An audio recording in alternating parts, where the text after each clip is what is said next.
Dans les méga-analyses, la taille des faits porte souvent sur des grands échantillons, sur une logique qui compare des conditions différentes. Mais vous pouvez également utiliser avec un échantillon restreint cette démarche du calcul de la taille de l'effet pour apprécier l'effet d'apprentissage, par exemple dans une classe. Il vous suffit alors de réaliser un test avant une séquence pédagogique et de réaliser un autre test similaire après la séquence pédagogique. Et donc, comment se répartissent les tailles d'effets mises en évidence par Jonati? Elles se répartissent autour d'une courbe de Gauss. On y observe qu'il y a très peu de démarches avec des effets délétères sur l'apprentissage, dont la taille d'effet est inférieure à 0, et peu d'effets supérieurs à 1. Dans sa méga-analyse, Hattie montre que la taille d'effet moyen tourne autour de 0,40. Nous allons voir pourquoi cette valeur a de l'importance.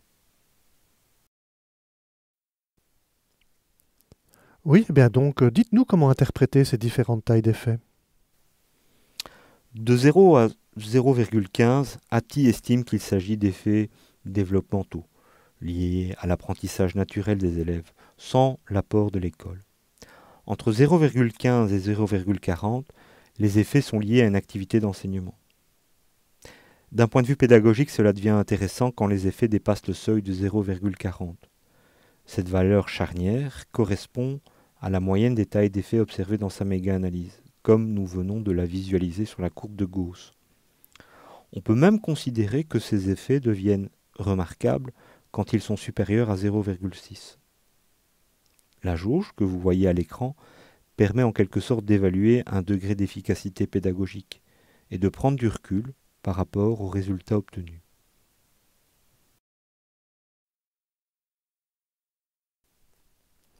Les méta-analyses semblent donc être la solution idéale pour les chercheurs en éducation. Non, attention, les méga-analyses induisent également certaines limites. Le principe de synthèse amène le chercheur à sélectionner des infos et à en oublier certaines, comme le contexte, les conditions de l'expérimentation. Deuxième limite, la comparaison. Elle porte parfois sur des objets très différents.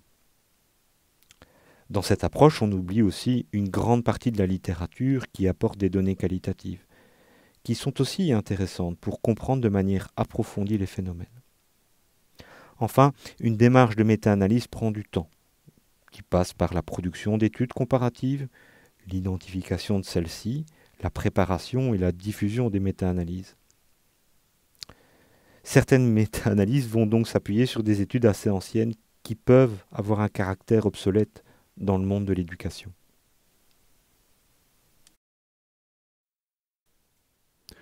Il est donc possible de classer les effets mis en évidence par Hattie. Est-ce que vous pouvez nous les expliquer? Ces effets s'articulent autour de 6 catégories. Ils peuvent concerner l'activité à la maison, les stratégies d'apprentissage des élèves, le profil de l'école, les profils de l'enseignant, les stratégies d'enseignement et enfin l'approche des curricula. Le graphique fait ainsi ressortir qu'un grand nombre de méta-analyses relatives aux stratégies d'enseignement sont supérieures à 0,40. Si on se pose la question de ce qui marche, il convient de se focaliser sur les démarches qui sont positives. Donc, intéressons-nous à celles qui fonctionnent le mieux. A-t-on des infos concernant les coûts de la mise en œuvre de ces pratiques? Oui, on peut aussi questionner le coût et se poser tout simplement la question de combien ça coûte. Cela permet d'objectiver le rapport coût-bénéfice d'une démarche. Le journal The Economist met ainsi en évidence que certaines pratiques se révèlent très efficientes, comme le feedback, les stratégies métacognitives, l'apprentissage collaboratif, dans la mesure où elles sont efficaces et ont des coûts plutôt réduits. A l'inverse, la réduction du nombre d'élèves par classe ou le mentorat ont des effets limités et coûtent relativement cher. Certaines démarches, comme le redoublement, peuvent même être contre-productives tout en étant très coûteuses pour un système éducatif.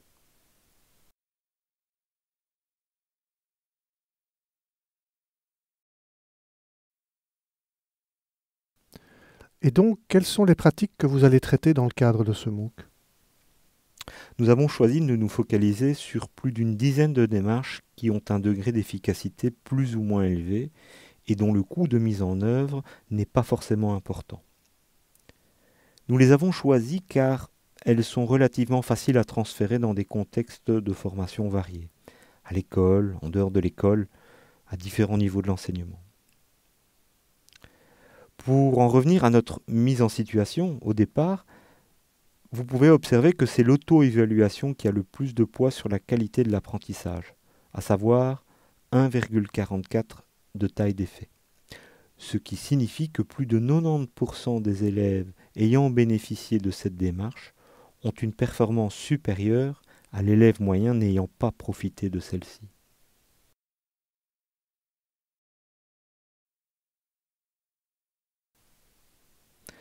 Nous vous proposons de vous les faire découvrir sous la forme de 5 thématiques complémentaires.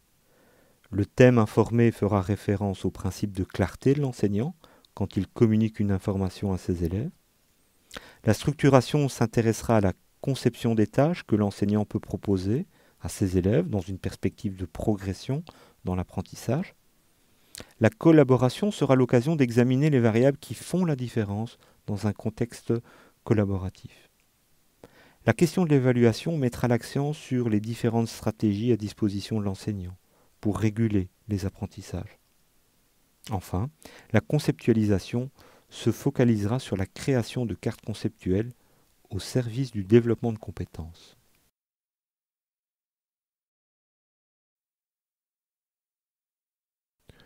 Pour conclure, qu'est-ce que vous nous diriez? L'idée mobilisatrice est d'amener les enseignants à mieux questionner leurs pratiques dans leur travail au quotidien. Elle n'a pas pour but d'adopter une posture top-down, mais plutôt de les aider à prendre du recul par rapport à celle-ci et à les améliorer à partir d'un cadre qui aide à l'interprétation. C'est ce que disait déjà Korsak au siècle dernier, qu'aucune opinion ne soit une conviction absolue, immuable, que le jour présent ne soit qu'un passage de la somme des expériences de demain. À cette seule condition, notre travail ne sera jamais monotone ni sans espoir. Plutôt que de privilégier un modèle d'apprentissage, qu'il soit behavioriste, constructiviste, cognitiviste ou explicite, il nous semble plus pertinent d'identifier dans chaque approche les principes qui font la différence en termes d'apprentissage. C'est ce que nous vous proposerons au cours de ces différentes semaines de formation dans ce MOOC.